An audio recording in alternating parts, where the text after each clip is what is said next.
Aleksandar Vučić, po ashtu kam pritur që mbrëm në Tiranë, ku i është bashkuar një darkë të liderëve të vendeve të Ballkanit Perëndimor. Kujtoj se Vučić anulloi një vizitë në Shtetet e Bashkuara të Amerikës, ku kishte njoftuar se do takoj me Donald Trump për arsye shëndetësore, u tha fillimisht, por pati shumë aludime dhe deklarata nga ana opozitës dhe shoqërisë civile për atë çfarë ndodhi në Shtetet e Bashkuara të Amerikës që detyroi Vučić të ndërpriste vizitën e më pas, vetëm pak ditë më pas, ai udhtoi drejt Moskës ku mori pjesë në paradën e 9 majit.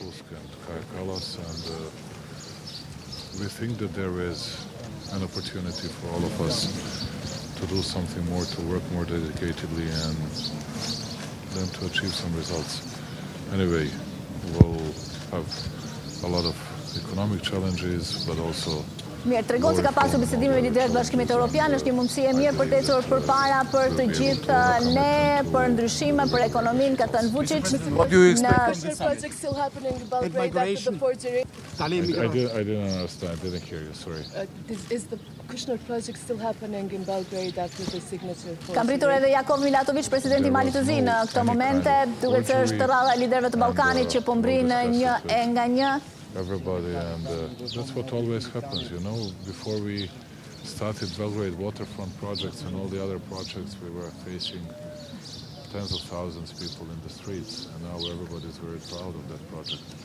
And they enjoy and they indulge themselves. Mirë, duket se është duke folur për projektet dhe për zhvillimin ekonomik, projektet që janë në Serbi. Pam Jakov Milatović, i cili po ashtu ka tërhequr vëmendjen në Mal të Zi për shkak të kthimit të një marrëveshje të nënshkruar mes Malit të Zi, qeverisë së Malit të Zi dhe Emirateve të Bashkuara Arabe, konkretisht kompanisë të njohur që ne e njohim mirë në Shqipëri, kompanisë Alabar, e cila po investon në portin e Durrësit, ndërkohë që në Mal të Zi ajo do të zhvillonte një projekt në fushën e turizmit në plazhin e madh, një zonë që ndodhet në Ulqin, një zonë shqiptare ku ka pasur reagime dhe protesta të shumta nga ana e shqiptarëve, pasi jo vetëm i dëmton ata ekonomikisht, shumë biznese shqiptare janë të vendosura në plazhin e madh, por edhe frika e tjetërsimit të përbërjes etnike